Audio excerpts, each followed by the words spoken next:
तामिलनाडु मुख्यमंत्री MK Stalin delimitation बैठक में ओडिशार मुख्य विरोधी दल बीजेडी नेता जदि कहवा पूर्वतन राज्यसभा सांसद अमर पट्टनायक एवं पूर्वतन मंत्री संजय दास वर्मा जोगदेवे किंतु बीजेडी सुप्रीमो नवीन पट्टनायक जोगदेवे नहीं। नहीं बीजेपी कटाक्ष करिछि।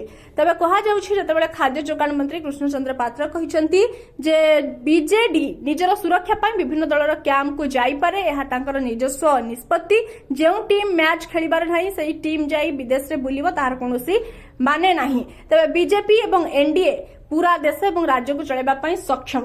तबे आम सहित फोन लाइन रे जुड़ी होइछन्ती वरिष्ठ सांबादिक एवं राजनैतिक समीक्षक रविदास सर। कोन कहिबे एई घटना को आपण केमिति देखुछन्ती? देखंतु बीजेडी स्टालिन को निमंत्रण को गोटे प्रकार रक्षा करिछि बोली बुझियो पड़िबो। होय तो नवीन पट्टनायक निजे जिबे नाही तांका दलर वरिष्ठ नेता से जहाँ ऑथराइज करेंगे अमर पट्टनायक कहतु संजय दास कहतु से जीवे तो से जहाँ मत देवे से बीजेडी मत भाव जना पड़ो। बीजेडी जो नेता माने जीवे से जो मत प्रकाश करेंगे से बीजेडी ओपिनियन भाव में गृहीत हम। तेणु तार गोटे नेशनल लेवल रे तार रिपरकेशन अच्छी। अवश्य नवीन पट्टनायक निजे जाइए निश्चित भाव में सिचुएसन अन्न प्रकार होता अन्न प्रकार हम जेते नवीन पट्टनायक क्षमतार नथिले गोटे 24 वर्ष काल धरी ओडिशा मुख्यमंत्री थे जातीय स्तर में बर्तमान से बड़ एक्सेप्टेबल रिजनल लीडर से परिचित अच्छे किंतु सी न जाइए अनुमान पठाऊँ पारे कौन ता भीतर भी रहस्य थी पारे। किंतु गोटे कथा निश्चित बीजेडी जेहेतु सी पठाऊा लोक मैंने पार्टिसिपेट करेंगे एवं से जहाँ मत देवे से बीजेडी मत बोली धरा जानी से कौन मत दब से कौन प्रस्ताव गृहीत हम से प्रस्ताव में बीजेडी केते दूर जीव कौन से पर जना पड़। किंतु गोटे कथा हूँ डिलिमिटेशन क्षेत्र में मुख्यतः डका जाऊँगी डिलिमिटेशन ओडिशा किसी परिमाण जो प्रकार कहु डिलिमिटेशन हम से ओडिशा डिलिमिटेशन संख्या न कमिब ना किंतु अन्य राज्य मानकर जो भाव बढ़ से राज्य में ओडिशार से अनुसार बढ़ ना कहीं ओडिशार जनसंख्या नियंत्रण भल अच्छी कह दक्षिण भारत भाया राज्य भाई ना ये जनसंख्या नियंत्रण खूब भल भाव स्थिति अच्छी।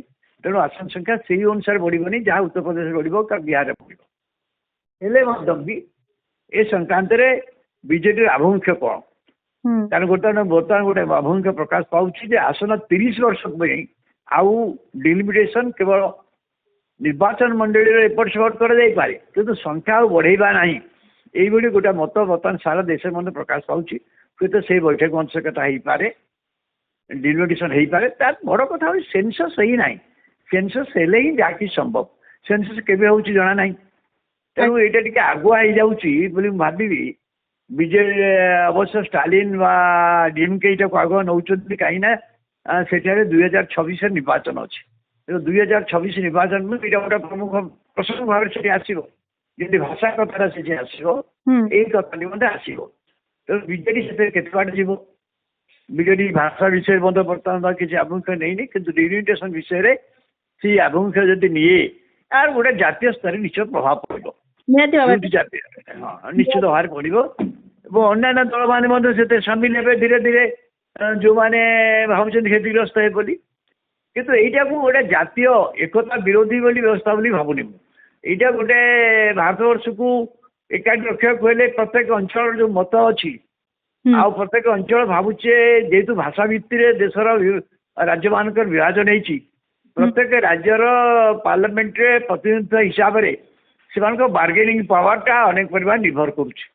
तो गोटे राज्यर बार्गेनिंग पावर पार्लियामेंट स्ट्रेंथ पर निर्भर कर तो से हिसाब से जो युक्ति होशा से किसी परिमाण सहयोगी हो पारे मत दे पारे किंतु ओडिशार कमिब ना निश्चित ओडिशार कमिब ना बर कि बढ़िया निश्चित किंतु सेंसस तो है तेणु ओडिशा आगुआ किसी बीजेडी आगुआ गोटे बड़ निष्पत्ति नब बोली भावुनी कि दक्षिण भारतर स्टालिन का बैठक को बीजेडी जीवा इटसेल्फ नवीन पट्टनायक जातु नवीन पट्टनायक जहाँ को ऑथराइज करेंगे से जीवा फल ये हम एवं यहीटा अनेक भावुं या भारत वर्ष ଯେମିତି ଇଣ୍ଡିଆ ଆଉ ଇଣ୍ଡିଆ ମେଣ୍ଟ ବାହାରେ ଆଉ ଗୋଟେ ମେଣ୍ଟର ସମ୍ଭାବନା ନେଇକି ମଧ୍ୟ ଅନେକ ଆଲୋଚନା କରୁଛନ୍ତି। ମୁଁ ଲକ୍ଷ୍ୟ କରୁଛି ସେଠି ସେ ମଧ୍ୟ ଡାକିଛନ୍ତି, ପଶ୍ଚିମବଙ୍ଗ ତୃଣମୂଳ କଂଗ୍ରେସକୁ ଡାକିଛନ୍ତି, ସେ ଆସୁଛନ୍ତି କି ନାହିଁ ଏସବୁ ଜିନିଷ ଅଛି।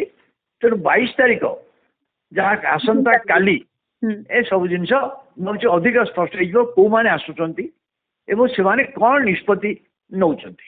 ତେବେ ନିହାତି ଆସନ୍ତାକାଲି ଯେତେବେଳେ ବୈଠକ ବସିବ ଡିଲିମିଟେସନ ର ବୈଠକ କଣ ନିଷ୍ପତ୍ତି ନିଆଯାଉଛି ତାର ତ ପରବର୍ତ୍ତୀ ସମୟ ଜଣା ପଡିବ। କିନ୍ତୁ ଯେତେବେଳେ ତାମିଲନାଡୁର ମୁଖ୍ୟମନ୍ତ୍ରୀ ଏମ୍ କେ ଷ୍ଟାଲିନଙ୍କ ଦ୍ୱାରା ଡିଲିମିଟେସନ ବୈଠକ ଡକାଯାଇଛି, ଗୋଟିଏ ପଟେ ବିଜେଡିର କୋଉ ନେତା ମାନେ ବି ଯିବେ ତାହା ବର୍ତ୍ତମାନ ସମୟରେ ସ୍ପଷ୍ଟ ଜଣା ପଡୁଛି।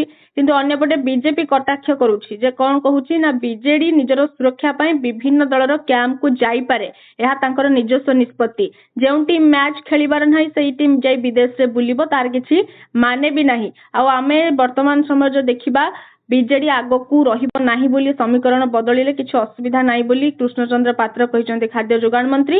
ଆଉ ବିଜେପି ଆଉ ଏନଡିଏ ମିଶି ପୁରା ଦେଶ ଓ ରାଜ୍ୟକୁ ଚଳାଇବା ପାଇଁ ସକ୍ଷମ। ଏମିତି କାହିଁକି କଟାକ୍ଷ କରୁଛି ବିଜେପି ବିଜେଡିକୁ?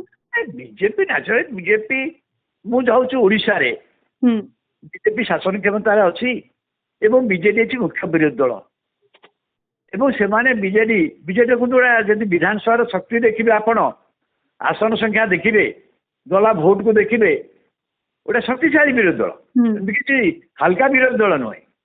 କିନ୍ତୁ ଏ ବିରୋଧୀ ଦଳ ରହିବ ନାହିଁ ସେମାନେ ଆଶା କରୁଛନ୍ତି, ବିକଜ ନବୀନ ପଟ୍ଟନାୟକ ଉପରେ ନିର୍ଭର କରୁଛନ୍ତି। ସେ ଭାବୁଛନ୍ତି ନବୀନ ପଟ୍ଟନାୟକର ସେଇ ଶାରୀରିକ ସୁସ୍ଥତା ରହିବ ନାହିଁ କି ଆଗାମୀ ସ୍ତରରେ ସେ ଦଳକୁ ନେତୃତ୍ୱ ନେଇପାରିବେ। ଆଉ ନବୀନ ପଟ୍ଟନାୟକ ବିନା ଦଳର ବିଷୟରେ ଦଳ ଗୋଟେ ସଂକଟର ସମ୍ମୁଖୀନ ହେଇପାରେ ବୋଲି ତାଙ୍କର ଭାବୁଛନ୍ତି, ଭାବିବାର କିଛି ଭୁଲ ନାହିଁ। କିନ୍ତୁ ବିଜେଡି ବର୍ତ୍ତମାନ ନିଶ୍ଚିତ ଭାବରେ ଓଡ଼ିଶାର ଗୋଟେ ଅତି ଶକ୍ତିଶାଳୀ ବିରୋଧୀ ଦଳ, ଏଇଟା ତ ସ୍ୱୀକାର କରିହେବନି। ନବୀନ ପଟ୍ଟନାୟକର ଯେତେ ଯାହା ହେଲେ ମଧ୍ୟ ଏବେ ତାଙ୍କର ବହୁତ ଲୋକପ୍ରିୟତା ଅଛି, ଏଇଟା ମଧ୍ୟ ଅସ୍ୱୀକାର କରିହେବନି। ଭବିଷ୍ୟତରେ କ'ଣ ହବ ଦୋସରା କଥା, କିନ୍ତୁ ସେମାନେ ଷ୍ଟାଲିନ ଯୋଉ ମଞ୍ଚ ନେଇଛନ୍ତି ବା ଯୋଉ କଥା କହୁଛନ୍ତି ସେଥିରେ ବିଜେଡି ସାମିଲ ହେବାଟା ଇଟସେଲ୍ଫ ଏହାର ଗୋଟେ ଜାତୀୟ ପ୍ରଭାବ ଅଛି ନା, ସେଇଟା ତ ଅସ୍ୱୀକାର କରିହେବନି। ଏହାର ଗୋଟେ ଜାତୀୟ ପ୍ରଭାବ ନିଶ୍ଚୟ ରହିବ। ତେଣୁ ବିଜେଡି ରହିବ ନା ନାହିଁ, ବିଜେଡି ରହିବ ନାହିଁ ବୋଲି ବିଜେଡି ରହିବ କି ନାହିଁ ଦୋସର କଥା, କିନ୍ତୁ ବିଜେଡିର ଯୋଉ ଜନାଧାର ଅଛି, ଯୋଉ ଭୋଟ ତାଙ୍କୁ ଗଲା ଥର ମିଳିଥିଲା ସେଇଟା ତ ଲିଭେଇଯିବନି ନା, ସେଇଟା କ'ଣ ଲିଭେଇଯିବ? ସେ ଯୋଉ ଫର୍ମରେ ମାନେ ଗୋଟେ ରହିବ। ବିଜେଡି ନହେଲେ ବିଜେଡି ଯେତିକି କମିବ ହୁଏତ କଂଗ୍ରେସ ବଢ଼ିପାରେ। କଥା ହେଉଛି ରାଜନୈତିକ ବ୍ୟବସ୍ଥାରେ ଗୋଟେ ଦଳ ରହିବ କି ନ ରହିବ ସେ ସମୟର ଅନୁସାରେ ନିର୍ଭର କରେ। ହୁଏତ ବିଜେଡି ଗୋଟେ ଆଞ୍ଚଳିକ ଦଳଟା କେବଳ ଅନେକ ଧରିକି ନବୀନ ପଟ୍ଟନାୟକ ନେତୃତ୍ୱ ଉପରେ ଚାଲିଛି। ନବୀନ ପଟ୍ଟନାୟକ ଯଦି ନ ରହିବେ ନା ନବୀନ ପଟ୍ଟନାୟକ କିଛି ଅସୁବିଧା ହେଇଯିବ, ନିଶ୍ଚୟ ଦଳ ପାଇଁ କିଛି ସଙ୍କଟ ହବ। କିନ୍ତୁ ଅନେକ ସମୟରେ ଦଳ ଏଇ ସଙ୍କଟରୁ ସୁଧୁରି ପାରେ, ଭଲ ଭାବରେ ସୁଧୁରି ପାରେ। ଯେତେବେଳେ ବିଜୁ ପଟ୍ଟନାୟକ ଚାଲିଗଲେ ଜନତା ଦଳ ପାଇଁ ଏଭଳି ଗୋଟେ ଅନ୍ଧକାର ଜଣା ପଡୁଥିଲା ଓଡ଼ିଶାରେ। ବିଜୁ ପଟ୍ଟନାୟକ ଯେତେବେଳେ ଚାଲିଗଲେ ଜନତା ଦଳ ପାଇଁ ଗୋଟେ ଅନ୍ଧକାର ପରିସ୍ଥିତି ହେଇଯାଇଥିଲା। ଦଳରେ ବର୍ତ୍ତମାନ ନେତୃତ୍ୱ ନଥିଲା। କିଏ ଭାବିଥିଲା ଜନତା ଦଳ ବିଭାଜନ ଘଟି ଏଇଟା ବିଜୁ ଜନତା ଦଳ ହେଇ ତାଙ୍କ ପୁଅ ନବୀନ ପଟ୍ଟନାୟକ 24 ବର୍ଷ କାଳ ମୁଖ୍ୟମନ୍ତ୍ରୀ ହେବେ, ଏଇଟା ଅନେକ ଭାବି ପାରୁନଥିଲେ, କିନ୍ତୁ ଏହା ସମ୍ଭବ ହେଲା। ତେଣୁ ଆପଣ ରାଜନୀତିରେ ବିଭିନ୍ନ ସମୟରେ ବିଭିନ୍ନ କଥା ଆସିପାରେ, କିନ୍ତୁ ବର୍ତ୍ତମାନ ପାଇଁ ଏତିକି କୁହାଯାଇପାରେ ଯେ ବିଜେଡି ନବୀନ ପଟ୍ଟନାୟକ ନିଜେ ନ ଯାଉଥିଲେ ମଧ୍ୟ ତାଙ୍କର ଅଥରାଇଜ କୋଉ ନେତା ଷ୍ଟାଲିନଙ୍କର ବୈଠକକୁ ଆସନ୍ତାକାଲି ଯୋଗ ଦେବେ ତାହା ଘୋଷଣା କରିଛନ୍ତି। ବିଜେଡି ଯୋଗ ଦେବାଟା ଇଟସେଲ୍ଫ ଆର ଗୋଟେ ନ୍ୟାସନାଲ ଇମ୍ପାକ୍ଟ ଅଛି। ବିଜେଡି ରହିବ କି ନାହିଁ ଇଏ ଆନାଦର ମ୍ୟାଟର। ବିଜେଡି ରହିବ କି ନାହିଁ ସେ ତ ଆସନ୍ତା 2 ବର୍ଷ ପରେ ଯେତେବେଳେ ଓଡ଼ିଶାର ପଞ୍ଚାୟତ ନିର୍ବାଚନ ହେବ ସେ ବହୁତ କଥା ପଦକୁ ଆସିବ। ତେଣୁ ସେଥିପାଇଁ ତ ଅପେକ୍ଷା କରେ। କିନ୍ତୁ ବର୍ତ୍ତମାନ ବିଧାନ ଓଡ଼ିଶା ରାଜ୍ୟରେ ସେମାନେ ଗୋଟେ ଶକ୍ତିଶାଳୀ ବିରୋଧୀ ଦଳ ଭାବରେ ଅଛନ୍ତି, ଏଠି ତ ଅସ୍ୱୀକାର କରିହେବନି। ବିଜେଡି ଆଉ ବିଜେପି ଭିତରେ ଯଦି ଭୋଟ ସେୟାର ଦେଖାଯାଏ ପ୍ରାୟ ପାଖାପାଖି ଭୋଟ ସେୟାର ଅଛି ନା ନାହିଁ। ତେଣୁ ସେଇ ସ୍ଥିତିରେ କ'ଣ ଭବିଷ୍ୟତ ହବ ତାକୁ ଏବେଠୁ କଳ୍ପନା କରିବା କହିବା କଷ୍ଟକର ରାଜନୀତିରେ। ତେବେ ଆସନ୍ତାକାଲି କ'ଣ ନିଷ୍ପତ୍ତି ନିଆଯାଉଛି ବୈଠକରେ? ନାଇଁ ମୁଁ ତ ଜାଣିନି ବୈଠକରେ କ'ଣ ନିଷ୍ପତ୍ତି ହେବ, ତାପରେ ବହୁତ କଥା। ଏବଂ ବିଜେଡି ସେଥିରେ କେତେ ବାଟ ପର୍ଯ୍ୟନ୍ତ ଯାଉଛି, ବିଜେଡି ସେମାନଙ୍କର ଆଭିମୁଖ୍ୟରେ ଆବଶ୍ୟକ ଯେ ବିଜେଡି କିଛି ଭିନ୍ନମତ ରହୁଛି ତା ବି ଆପଣ ସେଇଠି ଜଣା ପଡ଼ିବ। ବିଜେଡି ଯଦି ପୁରା ଭାବରେ ସେମାନଙ୍କ ସହିତ ବାଣ୍ଡ ହୁଏ ଏହାର ଗୋଟେ ନ୍ୟାସନାଲ ଇମ୍ପାକ୍ଟ ଅଛି। ଆପଣ ଯେତେ ଯାହା କହିଲା ଗୋଟେ ନ୍ୟାସନାଲ ଇମ୍ପାକ୍ଟ ଅଛି। କ'ଣ ଇମ୍ପାକ୍ଟ ସାର୍? ସେ ଇମ୍ପାକ୍ଟଟା କ'ଣ? ନ୍ୟାସନାଲ ଇମ୍ପାକ୍ଟ ଅଛି ଯୋଉ ଡିଲିମିଟେସନ ବିଷୟରେ ଆଜ୍ଞା ଯୋଉ ଗୋଟେ କ୍ୟାମ୍ପେନ୍ ଚାଲିଯିବା ହେବାର ସମ୍ଭାବନା ଅଛି ସେଥିରେ ମୁଁ କହିଲି ସେଇଆକୁ ଦେଖିକି ଅନେକ ଭାବୁଛନ୍ତି ଦେଶର ୟୁନିଟି ଏକତା ବଢିବା ପରେ ଏକତାକୁ ଭାଗ କରିପାରେ ସେ ଦୃଷ୍ଟିରୁ ଅନେକ ବର୍ତ୍ତମାନ ମତ ଦେଲେ ବୁଦ୍ଧିଜୀବୀ ଯେ ଡିଲିମିଟେସନ ପ୍ରସଙ୍ଗଟି ଆସନ୍ତା 30 ବର୍ଷ ପର୍ଯ୍ୟନ୍ତ ଆଉ ଉଠା ନ ଯାଉ ହେଇପାରେ। ନିହାତି ଭାବରେ ତେବେ ଦେଖାଯାଉ ଆସନ୍ତାକାଲି ବୈଠକରେ ଡିଲିମିଟେସନ ବୈଠକରେ କଣ ନିଷ୍ପତ୍ତି ନିଆଯାଉଛି ତା ପରବର୍ତ୍ତୀ ସମୟରେ ଜଣା ପଡିବ ଏବଂ ସମୟରେ